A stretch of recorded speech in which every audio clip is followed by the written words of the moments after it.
Hello students, good morning. मैं doctor Suresh Kumar Sharma, associate professor, R अनुरिया government college Ramgarh Shekhawati.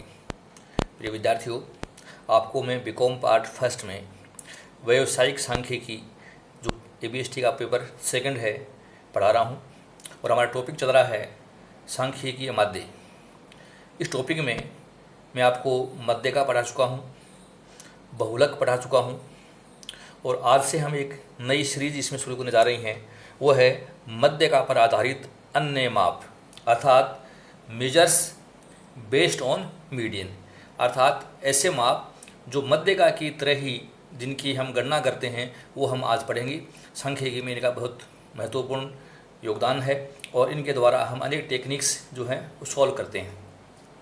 विद्यार्थियों, आपने मध्यिका के लिए पढ़ा था कि मध्यिका एक ऐसा माप है जो श्रेणी को दो समान भागों में बांटती है, जिसमें आधे मूल्य उससे छोटे या बराबर और आधे उससे बड़े या बराबर होते हैं। ठीक उसी प्रकार से हम कुछ अन्य माप भी हैं जो श्रेणी के विभाजन से संबंधित हैं, जिनको हम चतुर्थक, पंचमक, अष्टमक, दशमक व शतमक के नाम से जानते हैं। अर्थात ऐसे माप जो किसी समग्र श्रेणी को चार समान भागों में बांट दें, हम उनको चतुर्थक कहते हैं, अर्थात क्वार्टाइल्स। मान लीजिए मैं आपसे कहूँ कि हमें किसी 100 फीट लंबी रस्सी के दो टुकड़े करने हैं, तो आप उसको सेंटर से काटेंगे तो वो तो मीडियन हो गई। लेकिन उसी रस्सी को मैं आपसे कहूँ चार बराबर टुकड़े करिए, तो आप उसको 25% पर, 50% पर और 75% पर ब्रेक करेंगे, तो वो माप हमारा चतुर्थक होता है। अर्थात किसी श्रेणी के चार टुकड़े करने हो बराबर बराबर तो हमें चतुर्थक ज्ञात करने होते हैं। चतुर्थक संख्या में 3 होते हैं। फर्स्ट होता है क्वार्टाइल फर्स्ट, ये श्रेणी के 25% पे आता है। क्वार्टाइल 2 ये 50% पे आता है और क्वार्टाइल 3 ये 75% पे आता है। क्वार्टाइल 2 इक्वल टू मीडियन होता है। तो चतुर्थक 3 होते हैं, 1, 2 और 3। दूसरा महत्वपूर्ण माप आता है वो है पंचमक, अर्थात क्विंटाइल्स। ऐसे माप जो किसी समग्र श्रेणी को 5 समान भागों में बांट दें वो पंचमक कहलाते हैं। और पहला पंचमक 20% पर आता है, दूसरा 40% पर, तीसरा 60% पर, चौथा 80% पर। अर्थात Q11, Q12, Q13 और Q14 ये 4 होते हैं। अपने नाम से एक कम होता है। ये पंचमक में 5 हैं तो इस संख्या में 4 होते हैं, 1, 2, 3 और 4। तीसरा महत्वपूर्ण माप है वो है ऑक्टाइल, अर्थात अष्टमक। ऐसे माप जो किसी समग्र श्रेणी को 8 समान भागों में डिवाइड कर दें, 8 समान भागों में विभाजित कर दें तो अष्टमक कहलाते हैं। ये O1, O2, O3, O4, O5, O6 और O7 पर होते हैं। साधारण शब्दों में कह सकते हैं कि पहला ऑक्टाइल है वो 12.5% पर आता है, दूसरा 25% पर, तीसरा 37.5% पर, चौथा 50% पर, पाँचवा 62.5 पर, छठा 75% पर और ये 87.5% पे होता है। तो इस तरीके से हम ऑक्टाइल निकाल सकते हैं। अगला माप आता है डिसाइल, दशमक। ऐसे माप जो किसी समग्र श्रेणी को 10 समान भागों में बांट दें वो डिसाइल्स कहलाते हैं। ये D1, D2, D3, D4, D5, D6, D7, D8 और D9 तक होते हैं और प्रत्येक दशमक 10% पे आता है। D1 10% पर, D2 20% पर और ठीक इसी प्रकार से D9 90% तक का आता है। श्रेणी की ये 9 माप बन जाते हैं। और अंतिम महत्वपूर्ण माप है वह परसेंटाइल्स, शतमक। ऐसे माप जो किसी समग्र श्रेणी को 100 समान भागों में बांट दें, अर्थात 100 इक्वल पार्ट्स किसी समग्र श्रेणी के बना दें तो परसेंटाइल कहलाते हैं, शतमक। ये P1 से लेकर P99 तक होते हैं, P1, P2, P3, P4 ठीक इसी प्रकार से P99 तक होते हैं, परसेंटाइल कहलाते हैं। तो ये श्रेणी के 100 बराबर बराबर से करने वाले माप हैं। संख्या में ये 99 होते हैं। तो आपने देखा चतुर्थक संख्या में 3 होते हैं, पंचमक संख्या में 4 होते हैं, अष्टमक संख्या में 7 होते हैं, दशमक संख्या में 9 होते हैं और शतमक संख्या में 99 होते हैं। तो ये गणनाएं आपको ठीक उसी प्रकार से करनी जैसे मध्यिका की गणना की थी। आपने मध्यिका के लिए पढ़ा था कि हमारी श्रेणी आरोही क्रम में होनी चाहिए या अवरोही क्रम में, लेकिन यहाँ मैं बता दूँ आपको ये सभी माप आरोही क्रम में ही निकालने हैं, असेंडिंग ऑर्डर में ही निकालने हैं। डिसेंडिंग ऑर्डर में कभी भी मत निकालिए। अगर डिसेंडिंग ऑर्डर में निकालोगे तो ये माप गलत आएंगे। तो विद्यार्थियों, हमें मध्यिका की तरह इनको हल करना है, अर्थात हमारी श्रेणी चाहे वो व्यक्तिगत हो, चाहे खंडित हो, चाहे अखंडित हो, आरोही क्रम में लिखनी है। आरोही क्रम लिखने के पश्चात अगर व्यक्तिगत श्रेणी है तो हमें क्रम संख्या प्रदान करनी है, खंडित श्रेणी है तो हमें संचयी आवर्तियाँ ज्ञात करनी है, और अखंडित श्रेणी है तो समान अंतराल वाली अपवर्जी श्रेणी में बनाएंगे हम, फिर हम संचयी आवर्तियाँ निकालेंगे। और वही तरीके यूज करने हैं जो मध्यिका में हमने किए थे। मध्यिका में हमने ज्ञात करने के लिए 2 का भाग दिया था, क्योंकि मध्यिका 2 बराबर भाग बनाती है। चतुर्थक ज्ञात करने के लिए आपको 4 का भाग देना होगा, पंचमक में 5 का भाग देना होगा, अष्टमक में 8 का भाग देना होगा, दशमक में 10 का भाग देना होगा, और शतमक में 100 का भाग देना होगा। तो कंपेरेटिव इनके सूत्र कैसे बनेंगे, एक चार्ट के द्वारा मैंने आपको समझाए हैं। इस तालिका में मैंने पहला माप लिया मेजर्स का, दूसरा इंडिविजुअल सीरीज का फॉर्मूला, डिस्क्रीट सीरीज का फॉर्मूला और कंटिन्यूस सीरीज का। क्वार्टाइल फर्स्ट कैसे निकालें, n+1 डिवाइडेड बाई 4। मध्यिका में आपने 2 का भाग दिया था तो यहाँ पर 4 का देंगे। ये पहला माप है तो इसलिए हमने इसको 1 से गुना करते हैं, चाहे मत करो एक ही बात है। डिस्क्रीट सीरीज में n+1/4, n मतलब होता है हमारी पदों की संख्या, और अगर सीरीज कंटिन्यूस है तो n/4 करेंगे, न कि +1। फिर ये माप निकालने के बाद हम हमारा जो फॉर्मूला है कंटिन्यूस सीरीज का L1 + I/f और Q1 - C जो मध्यिका में हमने हल किया था, ठीक उसी तरीके से चतुर्थ के लिए हम इसको हल करेंगे। अगर क्वार्टाइल थर्ड है तो हमारे सूत्र को हम 3 से मल्टीप्लाई कर देंगे, n+1/4 को मल्टीप्लाई 3, यहाँ भी मल्टीप्लाई 3, और यहाँ n/4 को मल्टीप्लाई 3, और सूत्र ठीक उसी प्रकार से निकाल लें जैसे मध्यिका का था, जहाँ 1 था वहाँ हमने 3 यूज किया है। क्विंटाइल 4 अगर हम पंचमक निकालते हैं चौथा, तो पंचमक है तो भाग 5 का देना याद रखना, चाहे पहला निकालो, चाहे दूसरा, चाहे तीसरा, चाहे चौथा, पंचमक में भाग लगेगा प्रत्येक में 5 का, और मल्टीप्लाई कर देंगे। चौथा है तो 4 से, तीसरा है तो 3 से, दूसरा है तो 2 से, तो ये ध्यान रखना है। तो ये व्यक्तिगत श्रेणी का फॉर्मूला, ये खंडित श्रेणी का हो गया। और कंटिन्यूस सीरीज में n/4 को मल्टीप्लाई 4 से करेंगे, और फिर हमारे जो सूत्र जैसे लगाते हैं उसी प्रकार से हम इसको हल करेंगे। ऑक्टाइल 7 निकालना मान लीजिए आपको, तो n+1 तो रहेगा ही, अष्टमक है तो 8 का भाग लेगा, सातवां माप है तो 7 से गुना करेंगे, छठा है तो 6 से, पाँचवां है तो 5 से, तीसरा है तो 3 से। ये खंडित श्रेणी का फॉर्मूला हो जाएगा। और अखंडित श्रेणी यदि है तो n/8 को 7 से गुना करेंगे, और फिर हमारा जो मेन जो फॉर्मूला है उसको लगाकर हम ऑक्टाइल 7 निकाल लेंगे। डिसाइल 9 निकालना हो तो ये दशमक है तो 10 का भाग लगेगा। आप देख रहे हैं मैंने सब जगह 10 का भाग दिया है। 9th माप तो 9 से गुना करेंगे, 8वां होता तो 8 से, 7वां तो 7 से, और 5वां तो 5 से। इसी प्रकार से हम अपने हिसाब से इसको चेंज करते रहिए। और अगर परसेंटाइल निकालना है आपको, परसेंटाइल जैसे P1 निकालना है, तो ये शतमक है तो इसमें आपको 100 का भाग देना होगा। तो देखिए मैंने सब में 100 का भाग दिया है। पहला है तो इसलिए मैंने यहाँ 1 लिख दो तो भी लिख सकते हैं, नहीं लिखे तो कोई फर्क नहीं पड़ेगा। n+1/100, n+1/100, यहाँ n/100, और मेन फॉर्मूला हमारा लागू करना है। जो मध्यिका का था वही फॉर्मूला है, सिर्फ m की जगह है P1 कर देंगे। मान लो आपको P99 निकालना है, शतमक है तो 100 का भाग दिया, 99 का माप है तो 99 से गुणा करना है। अगर मान लो 80 का माप है तो 80 से गुणा करेंगे, 50 वहाँ तो 50 से गुणा करेंगे। जो भी संख्या आपको दी है उससे मल्टीप्लाई कर दीजिए। n+1/100 99 से गुणा किया, सेम फॉर्मूला यहाँ होगा। और कंटिन्यूस सीरीज है तो n/100 को 99 से गुणा किया। फिर ये माप आप सीएफ में देख करके वर्ग तय करते हैं, और फिर हमारे फॉर्मूले से हम परसेंटाइल 99 निकाल सकते हैं। तो सार के रूप में संक्षेप में मैंने आपको सारे फॉर्मूले समझाए हैं। आपको कोई भी फॉर्मूला अगर सोल्व करने के लिए कहे तो मध्यिका के नियमानुसार ही सवाल आपको हल करने हैं, ये विशेष रूप से ध्यान रखना है। और हमारे सूत्रों में जहाँ मध्यिका में 2 का भाग दिया था, चतुर्थक में 4 का देना है, पंचमक में 5 का देना है, अष्टमक में 8 का भाग देना है, दशमक है तो 10 का देना है, और शतमक है तो 100 का भाग देकर हमें उनको गुणा कर संबंधित मान से गुणा करके हमें हमारे सूत्रों को सोल्व करके दिखाना है। तो आज के इस क्वेश्चन में मैं अभी एक एग्जाम्पल ले रहा हूँ आपके सामने, और वो ले रहा हूँ इंडिविजुअल सीरीज का, कि इसमें हम ये माप कैसे ज्ञात करें, तो ये आपको समझने की कोशिश करनी है। डियर स्टूडेंट्स, आपके सामने एक क्वेश्चन में ले रहा हूँ, calculate the value of quartile first, quartile 3, decile 6 and percentile 70। Wages दे रखी है हमने को 18, 21, 25, 27, 29, 30, 32, 35, 40 और 50, और ये इनके सीरियल नंबर दे रखे हैं। तो आप देख रहे हैं कि ये जो क्वेश्चन मैंने आपके सामने रखा है ये एक इंडिविजुअल सीरीज है, व्यक्तिगत श्रेणी।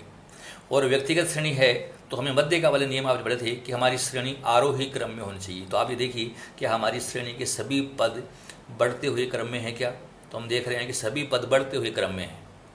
तो हमें इसको रीराइट करने की जरूरत नहीं है, आप यहाँ भी इसको सोल्व करके दिखा सकते हैं।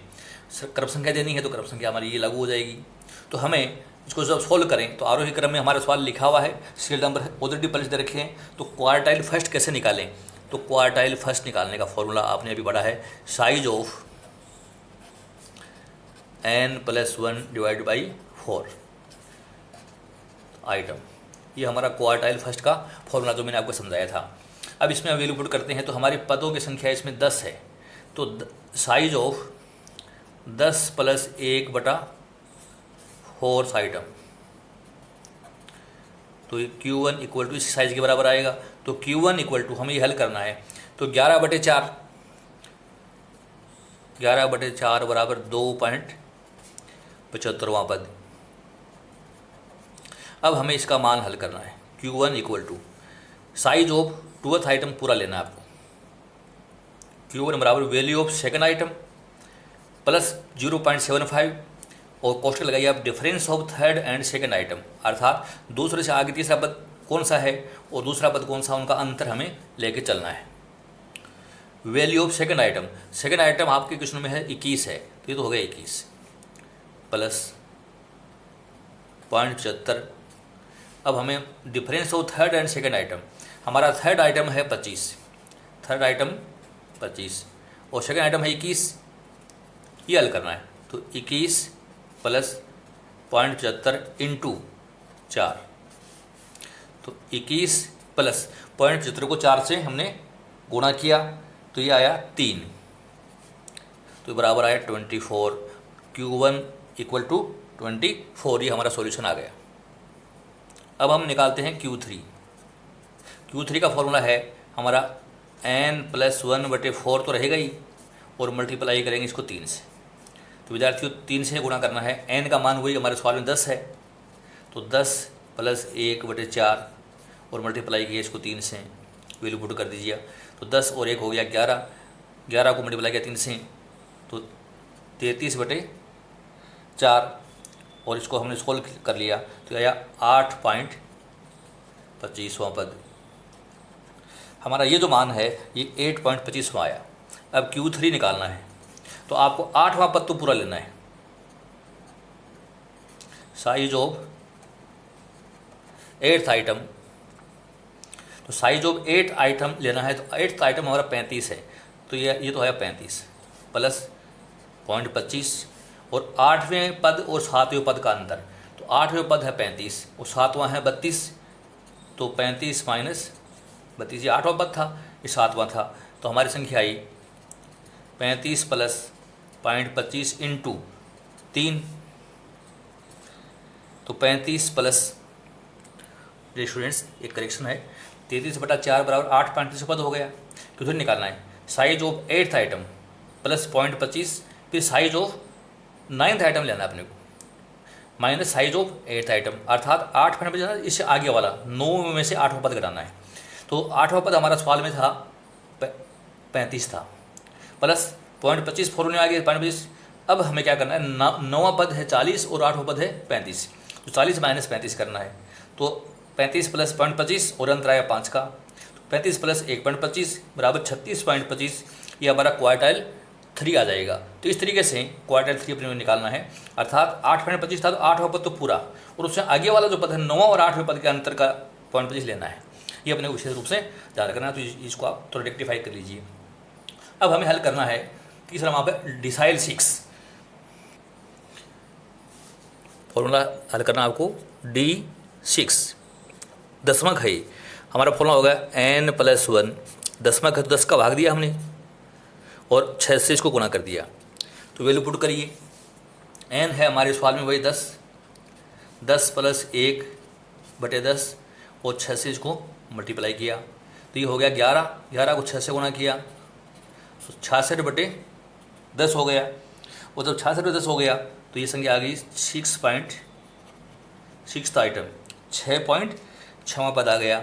अब आपको इसको हल करना है D6, size of 6th item plus 0.6